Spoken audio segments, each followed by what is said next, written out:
최근 저희들이 주일날마다 그 아브라함의 믿음을 다루어 가시는 하나님의 손길을 보고 있습니다. 근데 오늘 24장에 이르러서 보니까 이런 모습이 보입니다. 23장, 24장 계속 지나가면서 한 가정에 또 한 사람의 하나님께서 약속의 말씀을 이루어 주시는데 그 사람 한 명만으로는 안 되더라고요. 아브라함 한 명의 믿음이 22장에서 자기의 아들을 모리아산에 바치는 것으로서 입증되었지 않습니까? 그러나 그 가정을 통해서 하나님께서 이루려고 하셨던 그 약속의 말씀이 완성되기에는 부족했습니다. 필요한 것이 더 있었던 것이죠. 지난번에 살펴본 것처럼 그 아내의 도움도 필요했고요. 아브라함의 아내 사라, 그의 믿음도 성숙해야 됐었습니다. 그리고 이번에는 또 그 아들, 태어난 아들 이삭과 관련된 문제가 아직 남아 있습니다. 그래서 오늘 말씀을 보면서 그 부분을 좀 더 살펴보고자 합니다. 먼저 창세기 23장입니다. 23장 아브라함의 아내 사라 이야기부터 먼저 좀 살펴보겠습니다. 23장 1절 보세요. 우리 같이 읽겠습니다. 시작. 사라는 127세까지 살았습니다. 이것이 그녀가 누린 수명이었습니다. 특별히 몇 세 죽었다 이렇게 기록하지 아니하고 아브라함의 아내 사라에 대해서는 127세까지 살았다 이렇게 기록을 합니다. 사라가 살아왔던 그 역사를 존중하고 있는 것이죠. 뭔가 많은 이야기를 담고 있다고 보여지는 겁니다. 그런데 여러분, 그 사라의 인생을 보시면서 혹시 무슨 생각하셨는지 모르겠어요. 3부는 비교적 젊으신 분들이 그래도 많이 계시기 때문에 다른 부 예배보다는 공감이 좀 안 될 수도 있을지 모르겠어요. 사라의 인생을 보면서 혹시 어떤 생각을 들었습니까? 이 창세기에 기록되어 있는 사라의 인생. 저는 그런 생각부터 들더라고요. 아브라함의 아내로서 살아왔는데 과연 행복했을까? 또 아브라함과 사라의 가정은 그 가정 자체는 행복했을까? 그 생각을 하게 되더군요. 왜냐하면 제가 볼 때 아브라함이 아내에게 사랑 표현하는 거 별로 안 보이는 것 같아요. 성경 기록에. 대신 이런 건 있지 않습니까? 아내를 팔아서 자기의 목숨 부지한 사건. 벌써 2번 정도 나오잖아요. 여성분들에게 용납이 되는 사건인가요? 그 다음에 후손이 없다고 하여 첩을 드렸는데 하갈이 주인을 멸시한 장면이 있습니다. 근데 이런 부분들은 저는 무심코 읽었었는데 저 여성이면서 큐티 묵상 많이 하시면서 설교자이신 이 김양재 목사님 설명을 보니까 여성의 시각에서 보니까 이게 말이 달라지더라고요. 김양재 목사님이 그런 말씀 하시더라고요. 아무리 하갈이 아이를 낳았다 하더라도 남편 아브라함이 아내 사라를 극진히 사랑하고 아끼는 모습이 보였다면 감히 그 아내 사라를 멸시하지 못했을 거다. 이건 분명히 그 아브라함이 그 아내 사라를 극진히 사랑하는 모습을 보여주지 못한 것이 틀림없다. 그렇게 또 보시더라고요. 그리고 롯을 구하기 위해서 아브라함이 집에서 훈련시킨 군사 병력을 이끌고 뒤쫓아가서 되찾아오지 않습니까? 저는 그것을 그렇게 봤거든요. 멋있다. 신앙인이 이렇게 살아야지. 근데 역시 이런 부분도 그 여성의 눈으로 보니까 또 달리 해석을 하시더군요. 그분은 그렇게 설명을 했어요. 남자가 나가서 싸우다가 죽으면 집안 어떻게 하려고 아내하고 상의도 없이 그냥 쫓아나가냐. 그러면서 그걸 언급하더라고요. 시댁의 모든 일에 열정을 쏟아붓는 남편 때문에 아내가 힘들다. 이거 맞는 이야기인가요? 그러면서 아브라함이 그런 모습을 보였다. 그리고 아브라함이 이스마엘을 끔찍하게 사랑했을 수도 있겠다.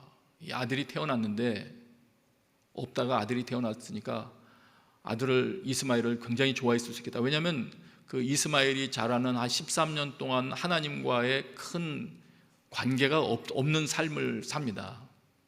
이스마엘에 너무 마음을 뺏긴 것이 아닌가 등등 이런 말들을 설명을 했는데 상당히 공감이 됐습니다. 다시 요약하면 과연 그런 스토리 속에서 아브라함의 아내 사라는 행복했을까? 그 다음에요, 그 두 번째 장면으로 넘어가서 사라가 이제 죽습니다. 23장 2절을 한번 보세요. 이것도 한번 같이 읽을까요? 시작. 그녀는 기럇 아르바 곧 가나안 땅 헤브론에서 죽었습니다. 아브라함이 가서 사라를 위해 슬퍼하며 울었습니다. 이 부분만 보면은 별 생각이 없이 읽혀지는데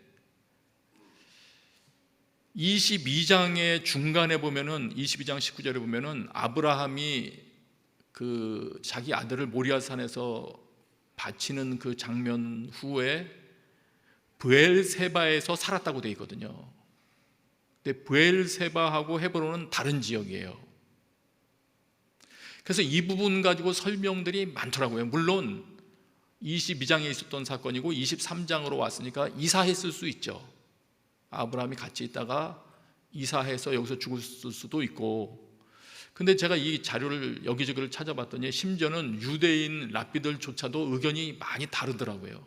그래서 어떤 분들은 하여튼 따로 있었다, 떨어져 있었다, 뭐 어떤 분들은 이삭을 바치러 갈 때 아내하고 상의를 안 했기 때문에 뭐 이러저러한 일로 뭐 어려움이 있었다, 하여튼 등등 다양한 그 설명들이 있었습니다. 그 다양한 설명을 다 말씀드릴 필요는 없는데 분명한 거는 뭔가 여기서도 쓸쓸한 바람이 좀 느껴집니다. 그리고 아브라함이 가서 사라를 위해 슬퍼하며 울었다.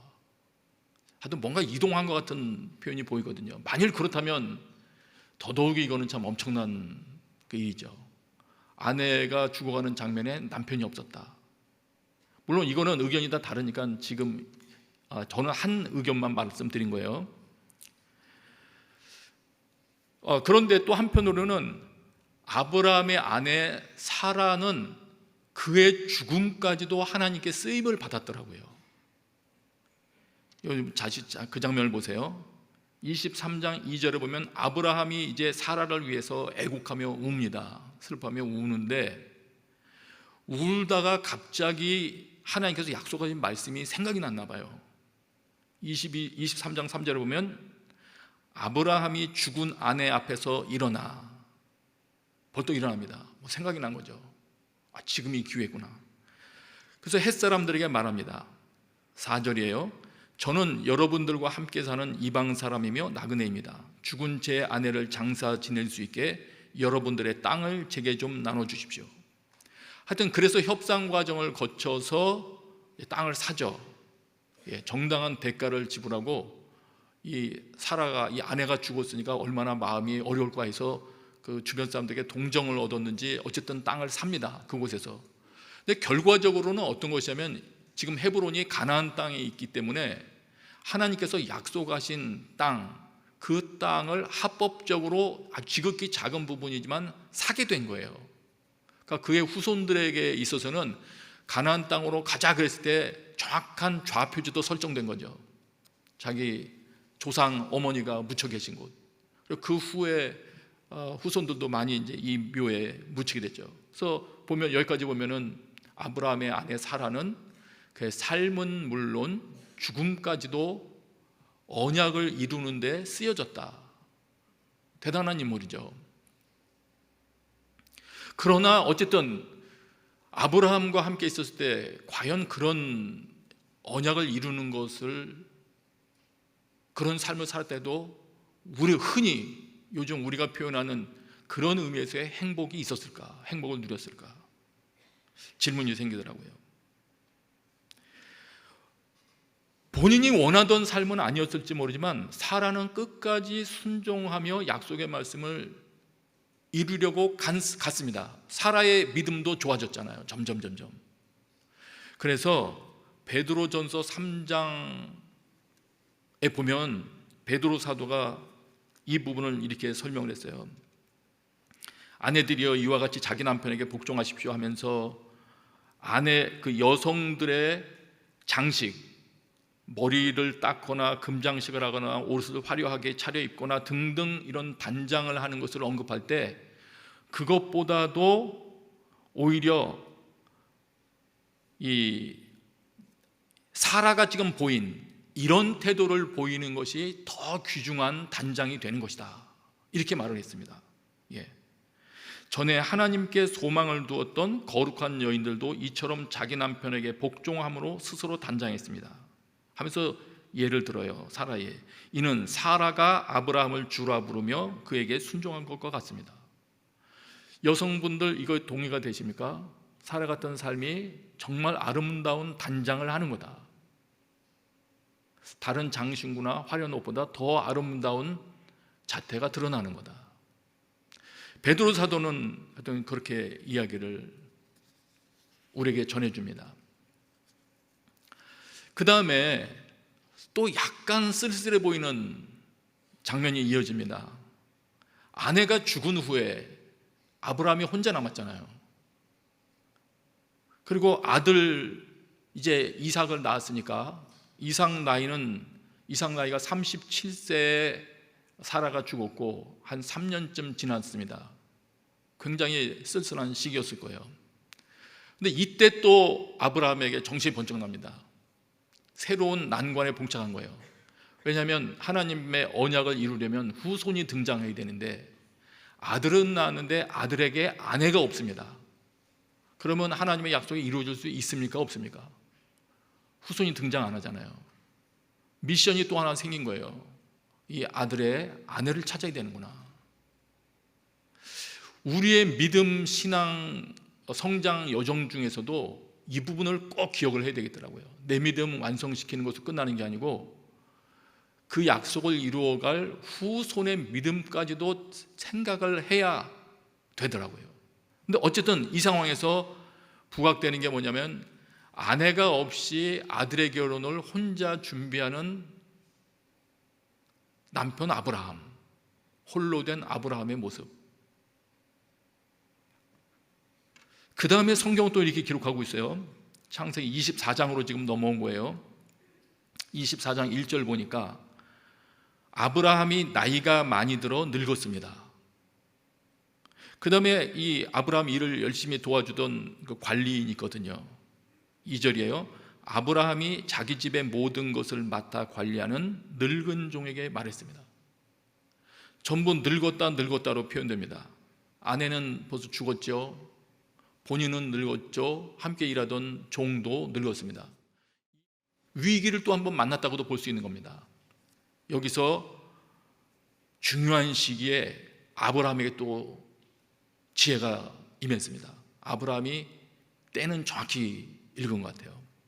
그래서 24장 2절에 보니까 그 관리하는 늙은 종을 불러서 마지막 임무를 부여합니다. 자기 임무인데 종을 시키는 거죠. 어떤 일을 시키느냐면은 아내를 찾아오는 일입니다. 아내를 찾아오는 일. 그 아들의 아내를 찾아야 아브라함의 사명이 완수되는 겁니다. 거기까지가 완성이더라고요. 자기 혼자 잘 믿은 게 완성이 아니고 거기까지가 완성이더라고요. 그래서 그 늙은 종을 불러서 맹세를 시키면서 이렇게 말합니다. 창세기 24장 3절이에요. 여러분 눈으로 보세요. 하늘의 하나님이시며 땅의 하나님이신 여호와를 두고 내게 맹세하기를, 맹세시키는 거예요. 지금, 여기서부터는 같이 읽을까요? 시작. 지금 내가 살고 있는 가나안 족속의 딸들 가운데 내 아들을 위해 아내를 구하지 말고, 4절, 내 고향 내 친척들에게로 가서 내 아들 이삭을 위해 아내를 구해오겠다고 하여라. 아내 구하는 원칙 첫 번째를 선포를 해줍니다. 명확하게 가르쳐 줍니다. 지금 자기가 거하고 있는 가나안 땅에서는 절대로 안 된다. 자기가 있었던 곳으로 가서 데려와야 된다. 그것도 데려와야 된다. 근데 이 가나안 땅에서는 안 얻겠다고 하는 것도 엄청난 포기를 하고 있는 겁니다. 왜냐하면 여기에 지금 삶의 터전을 잡았고 아브라함이 추격전도 벌이고 이길 만큼 유명한 사람이 됐지 않습니까? 그러면 여기서 결혼식을 한다고 하면 아마 지금 우리 표현대로 한다면 하객도 많았을 것이고 그다음에 여인 구하기도 쉬웠을 겁니다. 이런 사람이면 아마 너도 나도 결혼합시다 이렇게 했을지 모르겠어요. 그러나 모든 것을 다 털어버리고 여기서는 안 된다. 왜 그렇습니까? 이미 신명기에서 말씀하셨거든요. 이 땅에 있는 사람들하고는 언약 관계를 맺지 말라고. 그것도 기억한 거예요. 그리고 어쨌든 말씀 하나 이루기 위하여 결혼으로 얻어지는 부수적인 것 모두 싹 버리고 파견을 합니다.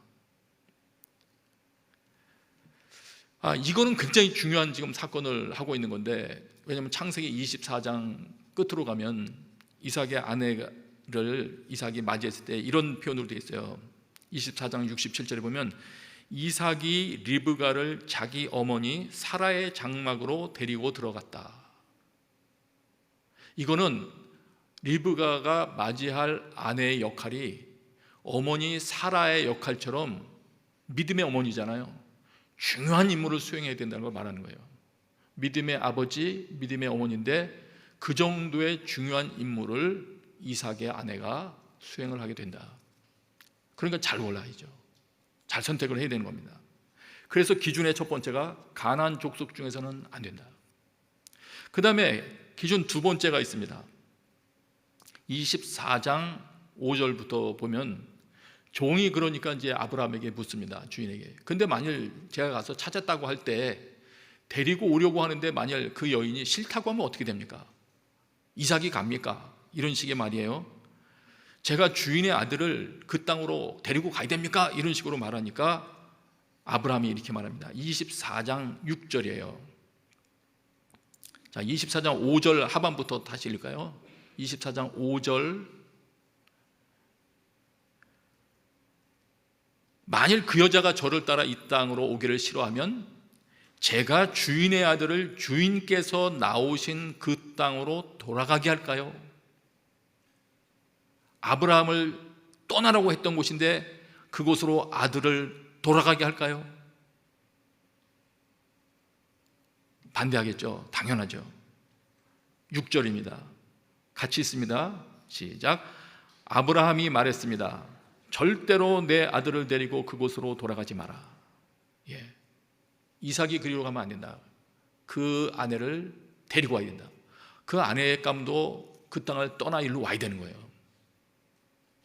그런데 이 말을 지금 하고 있는 이 아브라함은 마음속에 지금 이 말씀이 충만했기 때문입니다. 어떤 말씀이냐면 24장 7절에 하나님께서 약속해 주신 말씀을 지금 기억하고 있는 거예요. 7절을 보세요. 하늘의 하나님 여호와께서 나를 내 아버지 집과 내 친척의 땅에서 데리고 나오시고 내게 맹세에 말씀하시기를 내가 이 땅, 지금 자기 거하는 땅이죠, 이 땅을 내 자손에게 줄 것이다 라고 하셨다. 그거 지금 기억하고 있고요. 하나님께서 여기로 이걸 주신다고 그러는데 어떻게 여기서 떠나서 가느냐? 안 된다, 이걸 말하는 거고요. 그분께서 내 앞에 천사를 보내셔서 그곳에서 내게 내 아들을 위한 아내를 얻게 하실 것이다. 이거에 대한 믿음도 있는 거예요. 아브라함이 벌써 경험했거든요. 자기 아들 모리아산으로 데려갔을 때 하나님께서 예비하신 거 다 경험했거든요. 자기의 인생을 통해서 하나님이 약속하신 말씀을 하나님이 친히 준비하며 이루신다는 것을 경험을 한 사람이에요. 과감하게 거절합니다.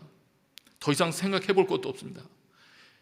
아브라함의 믿음이 많이 성장했다는 것, 정말 많이 성장했구나 하는 걸 우리 봅니다. 아브라함이 말하는 한마디 한마디가 하나님의 약속의 말씀이 다 배어 있는 거예요.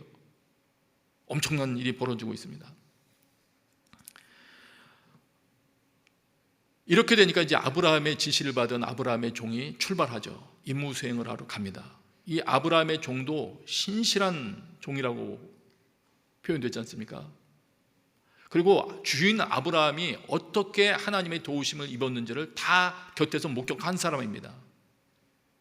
그러니까 이 아브라함의 종이 가서 도착했을 때, 지금 이 가나안 땅에서 도착한 쪽 거기까지 따져보니까 이 기록들을 보니까 서울 부산 왕복거리만큼 나오더라고요.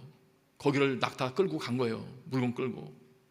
그곳에 도착하자 24장 12절이에요 기도합니다. 도착하자마자 기도하는데, 내 주인 아브라함의 하나님 여호와여, 오늘 일이 잘 되게 해주십시오. 하나님의 인도하심을 구하는 거예요. 내 주인 아브라함에게 자비를 베풀어 주십시오. 그러면서 이렇게 기도합니다. 내가 지금 우물 곁에 서 있습니다. 이제 이성 딸들이 물 길러 나올 텐데, 그때 내가 물동이를 내려서 물 좀 마실 수 있게 해달라 하고 요청할 때 물 마십시오 뿐만 아니라 당신의 낙타들도 물 마시게 해드리겠습니다 라고 반응하는 사람이 있으면 그 여인을 아내감으로 내가 알겠습니다. 이런 기도를 하고 있어요. 이 장면에서는 여러분 뭘 읽습니까?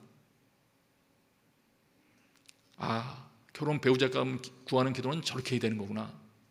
그러면서 혹시 이런 식으로 생각하는 분 안 계세요? 여성분이라면 키 185, 몸무게 몇, 스펙, 이런 거 구해야 되나 보구나. 아브라함의 종이 그렇게 구하는구나. 근데 자세히 보시면 이건 그런 기도를 하라는 건 아닙니다. 여기 보시면 하나님의 신실하신 분이라는 걸 알잖아요. 아는 그가 뭘 구하고 있냐면은, 내가 물을 마실 수 있게 해달라고 요청할 때 낙타까지도 먹이겠다 하는 거는, 이거는 신약으로 보면은 오리를 동행하려고 하는데 심리를 동행해주는 하나님의 성품이 드러나는 그런 사람을 찾는 거예요. 그걸 찾으려고 하는 겁니다.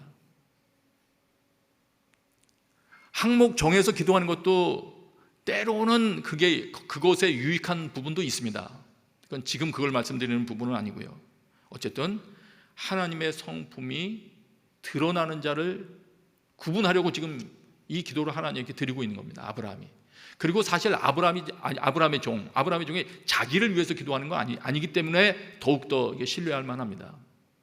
전에도 말씀드렸지만은 나를 위한 기도가 아닌 경우는 하나님이 즉시 들어주시는 것들이 꽤 있더라고요. 저도 전에 말씀드린 거 있는데, 서빙고에 있을 때 IMF 시절에 서울역 노숙자들이 저희 오늘교회 서빙고에 많이 왔었습니다. 그때 한 노숙자가, 둘 다 노숙자죠. 근데 나이 든 노숙자가 젊은 노숙자를 데리고 왔어요.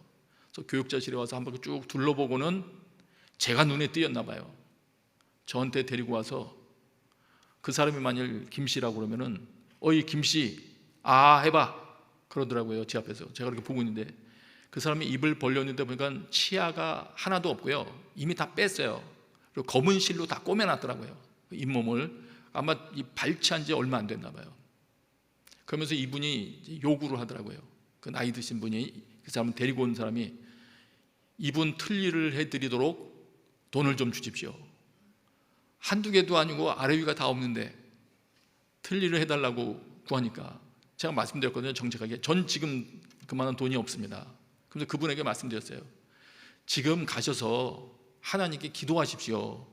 기도하셔서 만일 하나님께서 응답하셔서 저에게 돈을 하나님이 주시면 제가 그거는 당신이 기도해서 하나님이 주신 건 줄 알고 드리겠습니다. 근데 놀랍게도요, 그날 오후에 전화가 오더라고요. 전 생전 처음이에요, 그런 거는.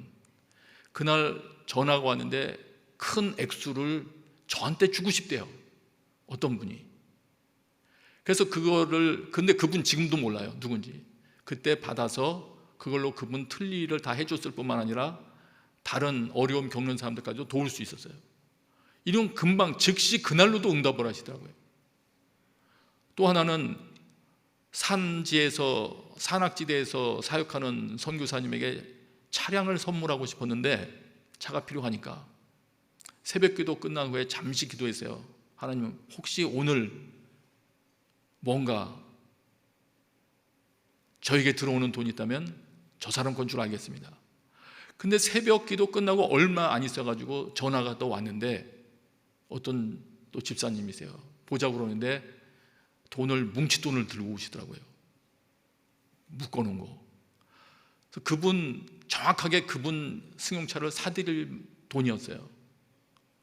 사드리면 제로가 되는, 좀 아쉬움이 제가 남았겠죠? 아쉽지는 않았습니다. 기도했기 때문에 기뻤습니다.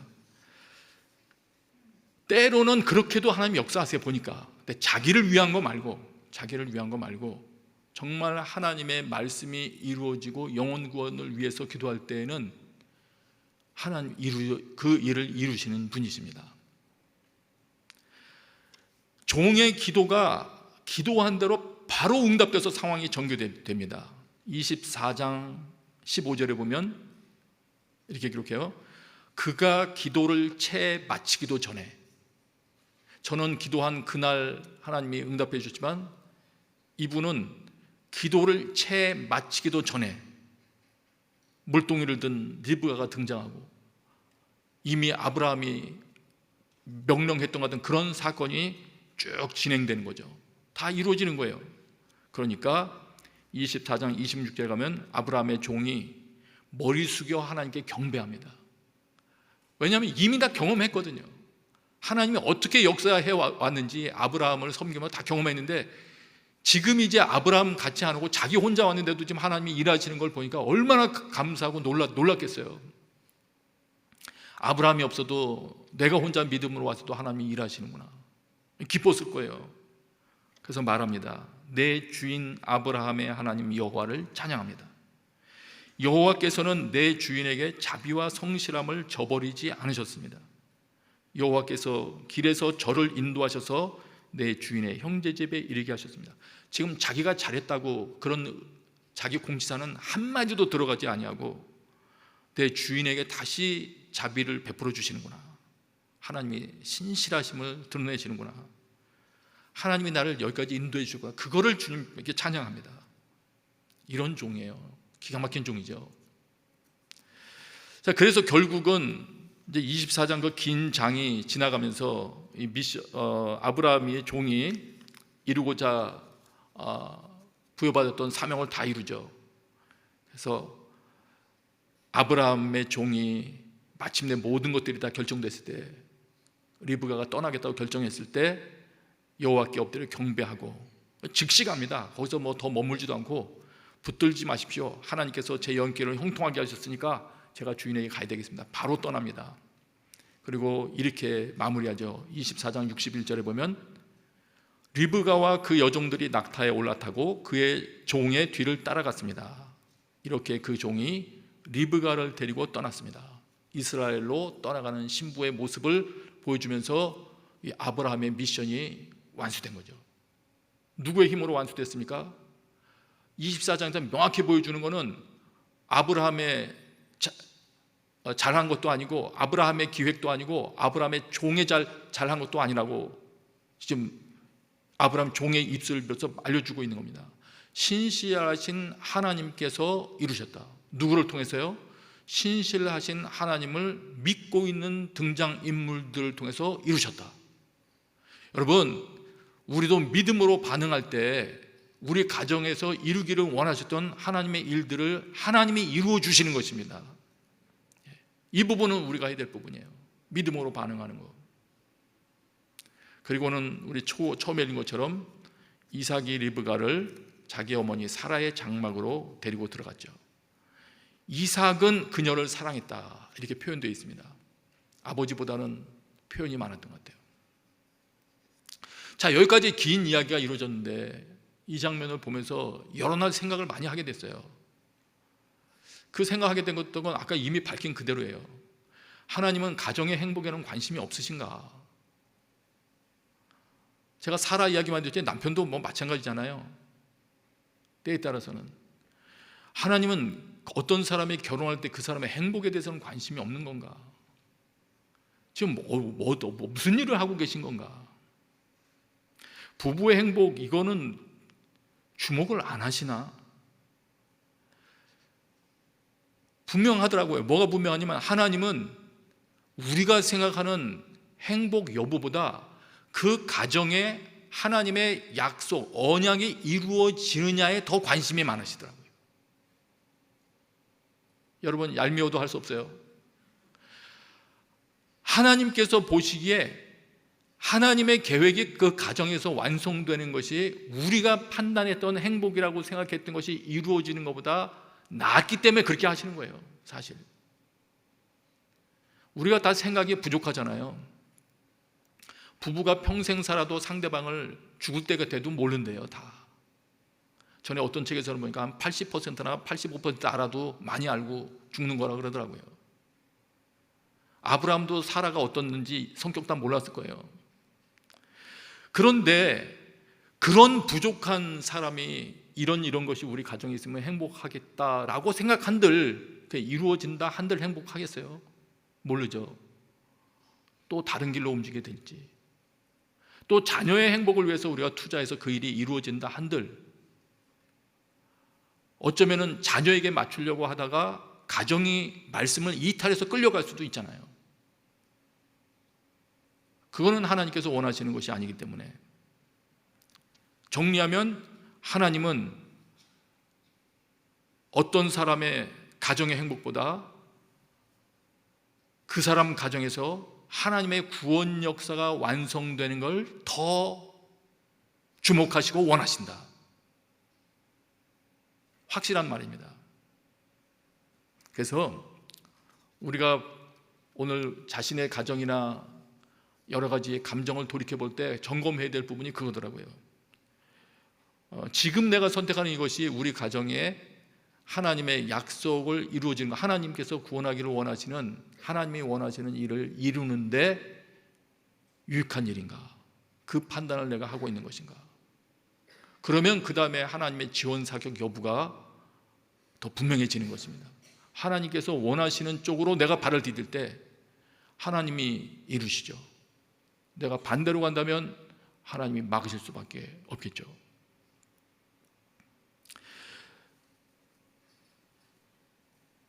조금 더 다른 각도에서 설명을 해드리고 싶어요. 지금 제가 이 말을 하면은 여러분들이 막 순간 막 혼돈하실 수도 있어요. 그래서 설교를 끝까지 들으셔야 돼요.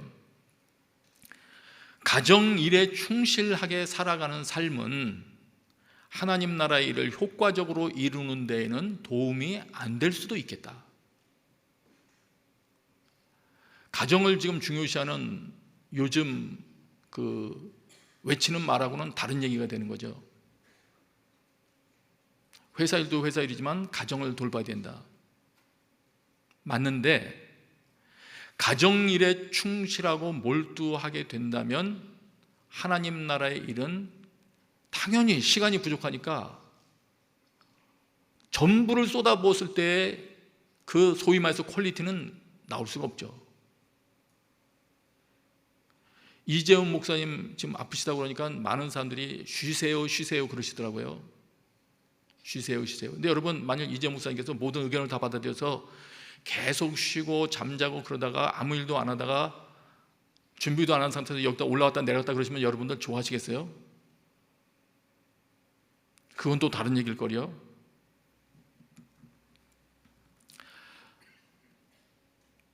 하나님 나라 일과 관련된 데에 대해서는 부르심에 따른 다른 차이가 있다는 걸 우리가 염두에 둬야 됩니다. 그것을 알기 위해서는 지금부터 제가 좀 설명을 할 거예요. 이거를 염두에 두셔야 돼요. 이스라엘 백성들을 광야로 이끌어낸 다음에 이스라엘 백성들을 훈련시키시죠. 그리고 이스라엘 백성들을 한 공동체로 만들어서 온 세계 만민들을 구원할 계획을 세우십니다. 그래서 이런 말씀을 주시죠. 언약을 맺잖아요. 출애굽기 19장 5절 6절. 그러니 이제 너희가 내게 온전히 순종하고 내 언약을 지키면 너희는 모든 민족들 가운데 특별한 내 보물이 될 것이다. 온 땅이 다 내 것이지만 너희는 내게 제사장 나라 거룩한 민족이 될 것이다. 너는 이 말을 이스라엘 백성들에게 전하여라. 많이 들으셨던 내용이시죠? 그러니까 말하자면은 특별한 그룹을 만들기를 원하시는 거예요. 너희들은 나에게 온전히 순종하는 그런 민족이 되면 너희들을 통해서 내 이런 일을 하겠다. 그런데 그 다음에 무슨 작업을 하시느냐면요, 그 공동체가, 이제 언약 맺은 공동체가 하나님 말씀 순종하면서 그 임무를 다 수행할 수 있으려면 그들을 가르치는 사람들이 있어야 됐어요. 여러분 잘 아는 레위인 집단이에요. 그래서 여러 지파 중에서 레위인 집단을 뽑아서 그들에게 이런 역할을 해야 된다고 말합니다. 왜냐하면 이들이 가르쳐야 되거든요. 레위기 10장 9절부터요. 제가 읽게요. 너와 네 아들들이 회막에 들어갈 때 포도주나 다른 술을 입에 대서는 안 된다. 그렇지 않으면 너희는 죽을 것이다. 이것은 너희가 대대로 지킬 영원한 규례다. 다른 사람보다 더 엄격한 규례를 말하면서 이유를 이렇게 말해요. 10절. 너희는 거룩한 것과 속된 것 그리고 부정한 것과 정결한 것을 구분해야 된다. 너희는 정신 차리고 이런 것 잘 구분해야 되는 사람들이니까 너희는 아예 술은 완전히 손 끊어라. 11절. 그러면서 이렇게 말해요. 왜 그러냐면 이유가, 그리고 너희는 나 여호와가 모세를 통해 그들에게 말했던 모든 규례들을 이스라엘 백성에게 가르쳐야 된다. 이런 임무를 부여받은 사람들이 있는 거예요. 그런 집단이 있어야, 그런 삶을 살아가는 사람들이 있어야 다른 사람들에게 막 가르쳐서 그 공동체 전체가 하나님의 말씀을 살아가게 할 수 있는 겁니다. 그런데 이제 여기서 제가 가슴 애이는, 이거 읽을 때마다 정말 어떨 때는 울먹거리게 되는 그런 장면이 하나 나와요. 그런 사람들이, 그 레위인들이 그런 임무를 수행하려면 때로는 이런 삶을 살게 되더라고요. 신명기예요. 신명기 33장 8절부터입니다. 레위 지파를 두고서 그는 이렇게 말하였다. 레위에게 주님의 둠밈을 주십시오. 주님의 경건한 사람에게 우림을 주십시오. 왜냐하면 이게 무슨 말이냐면 둠밈, 우림 이거는 뭐 판단할 때 쓰는 도구들이거든요. 그러니까 뭐 판단해야 되니까 그런 것들을 주십시오 하는 거예요. 아니면 지금 우리로 말하면 은사 활용을 위해서는 이 사람에게 뭘 주십시오 이런 걸일 수도 있어요. 9절. 그들은 그런데 이렇게 살아가고 있어요. 33장 9절 같이 읽어요. 시작. 그는 자기의 부모를 보고서도 그들을 모른다고 하였고 형제 자매를 외면하고 자식마다 모르는 체 하면서 주님의 계명에 순종하였으며 주님의 언약을 성실하게 지켰습니다. 부모를 보고서도 모른다. 때로는 형제 자매를 외면하는 모습 보이기도 하고 심지어는 자식들도 모르는 채 하는 모습을 보였다. 왜 이런 삶을 살죠? 그 뒤에 나오죠. 그렇게 하면서 주님의 계명에 순종하였으며 주님의 계명에 순종하였습니다. 때로는 하나님의 계명을 지키기가 이렇게 어려운 겁니다. 그 말씀을 순종하기 위해서는 모든 걸 쏟아부어야 될 경우에, 자, 조금 더 읽을게요. 33절 10절. 그들은 주님의 백성 야곱에게 주님의 바른 길을 가르치며 이스라엘에게 주님의 율법을 가르치며 주님 앞에 향을 피워 올리고 주님의 제단에 번제 드리는 일을 계속하고 있습니다. 11절. 이제 축복하는 말이 나와요. 이건 같이 읽을까요? 시작. 주님, 그들이 강해지도록 복을 베풀어 주시고 그들이 하는 모든 일을 기쁘게 받아 주십시오. 그들과 맞서는 자들의 허리를 꺾으시고 그들을 미워하는 자들을 다시는 일어나지 못하게 하여 주십시오. 이런 삶을 살아가는 사람들이 필요하다. 시간 사용은 똑같은 게 안 되는 거예요. 그런데요, 이런 기능은, 레위인과 같은 기능은 그렇기 때문에 예수님 오신 후에도 필요한 겁니다. 왜냐하면 예수님 오신 후에도 제자 삼고 가르쳐 지키게 하라고 말씀하셨잖아요. 그럼 그런 임무를 수행하게 가르치려면 가르치는 일에 종사할 사람은 때로는 이런 삶을 살아야 되는 거예요. 성령님께서 은사를 주신 사람들은 대개의 경우 자신을 위해서 은사를 쓰지 않습니다. 못하고 타인을 위하여 그걸 쏟아부어야 되거든요. 다른 사람을 위해서. 그 사람이 자기만을 위해서 살고자 한다면 그게 가능할까요? 공동체의 유익이 될까요? 그 다음 단계는 그렇기 때문에 이런 생각으로 나아갑니다. 그렇다면 지금 레위인으로 지금 대표됐던 이런 일들을 하는 사람들이 이 땅에 필요한 것이라면, 가치 있는 일이라면 우리들은 내가 이런 삶을 살겠습니다라고 자원할 가치가 있다. 지원할 가치가 있는 겁니다, 여러분. 그런 삶을 살면 제가 행복하고 거리가 먼데요, 편안함하고 거리가 먼데, 이게 아니고요. 우리가 이렇게 이런 모습대로 헌신하며 살아가겠다고 할 때 하나님이 그런 사람들을 쓰셔서 전체가 하나님을 위한 삶을 살 수 있는 그런 통로를 열 수 있다. 하나님께서 그 공동체 각 사람들에게 주시기를 원하시는 유업이 있거든요. 하나님이 하고 싶으신 일들이 있거든요. 복이 있거든요. 그거는 그냥 주어지는 게 아닙니다. 믿음에 헌신한 사람들을 통하여 흘러가는 것이에요. 그러니까 그렇기 때문에 가정이라면은 누군가 여러분 중에서 아브라함 같은 결단을 한 사람이 그 가정에 있어야 될 것이고, 아브라함의 아내 사라와 같은 결단을 한 사람이 있어야 마땅한 것입니다. 믿음으로 반응하는 자. 제일 좋은 거는 두 부부가 같이 그러면 가장 최고겠죠. 그렇게 돼야 되겠죠.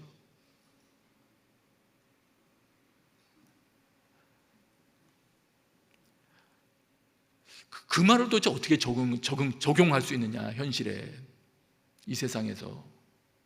저도 이거 갖고 고민을 많이 하다가 이렇게 하라는 말씀이구나 하는 것을 알게 됐어요. 한 구절만 더 제가 한두 구절만 설명드리고 말씀 마칠 거예요. 누가복음 14장 26절을 보세요. 누가복음 14장 26절, 우리 같이 한번 읽어요. 시작.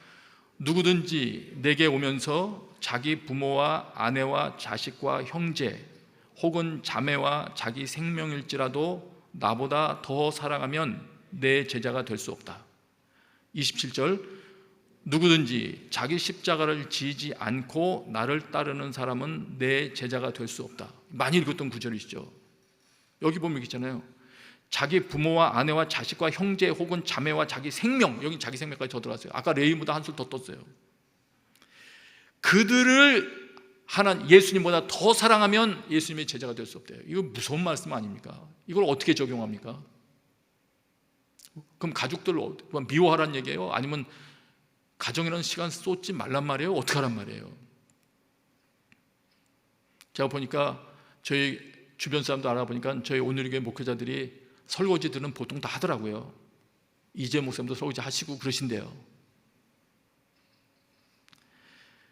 가정에 시간을 쏟지 말란 말이냐? 이렇게 하면은 정확합니다. 이 말씀을 적용을 해야 될 때가 옵니다. 평소에, 다시 설명드릴게요. 성경 다른 곳에 가르치면 이렇지 않습니까? 내 부모를 공경하라고 했고, 아내에 대해서는 아내를 사랑하기를 예수께서 교회를 위하여 목숨을 버리신 같이 사랑하라고 했고, 남편을 존경하라고 했고, 순종하라고 했고, 자녀를 노엽게 하지 말라고 그랬고, 이런저런 표현 다 있잖아요. 그럼 그 말씀하고 이 말씀하고 도대체 충돌되는 거 아닌가요? 이렇게 하면 충돌이 안 됩니다. 평소에 오늘처럼 이렇게 여러분 자유로운 시기에 살고 있을 때에는 집에서 가정을 위해서 쏟아붓고 아내 사랑하고 다 하는 게 맞습니다. 그렇게 하시면 되는 거죠.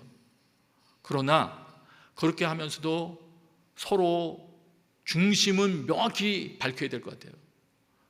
그러나 하나님을 위하여 선택할 때가 다가올 때는 우리는 하나님을 위하여 사는 거다. 자녀들한테도. 아빠는 지금 너희들 위하여 사랑을 쏟아 부을 수 있지만 만일 하나님과 너희들을 선택해야 되는 어떤 상황에 봉착하게 된다면, 우리 순교자들 이야기 많이 알지 않습니까? 어떤 상황에 봉착한다면 나는 그때 너희들이 아니고 하나님을 선택할 거야 말할 수 있는 게 돼야 되는 거죠. 평소에 사랑의 관계가 형성이 돼서 우리 부모님은 나를 사랑하셔, 이게 확실해질 때 우리 부모가 선택하는 것은 우리에게 최선일 것이야, 이것이 서로에게 수긍이 될 때, 만일 그런 상황이 됐을 때 하나님 주고 선택한다면 상처받지 않을 거예요. 평소에 그렇게 돼 있어요. 서로 의견을 나눠왔으니까. 요약하면 이렇게 됩니다. 하나님은 우리의 가정들이 잘 되기를 바라시는데, 그것이 하나님의 말씀이 우리 가정 가운데 완전히 성취되는 것을 가장 첫 번째로 두십니다. 하나님이 가장 원하시는, 우리 개개인의 사정을 살피는 것이 먼저가 아니더라고요. 그거는 명확하더라고요. 평소에 하나님께서 오늘이라는 자유로운 시간 주셨을 때 하나님께서 여러분에게 주신 모든 자원을 다 동원해서 쏟아부으며 사랑 표현할 수 있게 되시길 바랍니다. 그래서 누구든지 자기 부모와 아내와 자식과 형제 혹은 자매와 자기 생명일지라도 나보다 더 사랑하면 내 제자가 될 수 없다. 이 말씀에 대한 것을 적용해야 될 때가 다가올 때 갈등하지 아니하고 서로 기쁨으로 적용하는 그런 가정이 되시기를 축복합니다. 이제 같이 한번 기도하겠습니다. 이 시간에 우리 같이 한번 기도할 때 여러분 개인의 믿음을 위해서도 기도하고 여러분 가족들의 믿음을 위해서도 우리 기도하면서 하나님, 제가 다른 어떤 것보다도 하나님의 말씀이 온전히 이루어지는 것을 제 행복보다 더 사모하게 해 주십시오. 우리 가정 또한 하나님의 구원 사역의 통로로 쓰여지는 것이 모든 가족들의 기쁨이 되게 하여 주옵소서. 같이 한 목소리로 기도하겠습니다. 아버지 하나님, 여기 모여있는 모든 이들을 축복하며 기도합니다. 아브라함을 인도하시고 사라를 성장의 길로 인도하셨던 주님을 찬양합니다.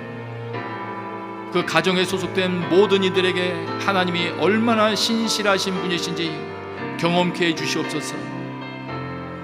아브라함의 종이 행했던 것처럼 그 집안에 있는 모든 이들이 하나님의 함께 하심이 신실하심이 어떤 것인지 알아차리고 하나님을 경배할 수 있도록 그런 분위기로 허락하여 주시옵소서. 오늘 이곳에 있는 모든에게 강력한 믿음 주시고 환난을 이겨낼 수 있는 믿음 아울러 허락하여 주시옵소서. 감사합니다. 예수님의 이름으로 기도합니다. 아멘.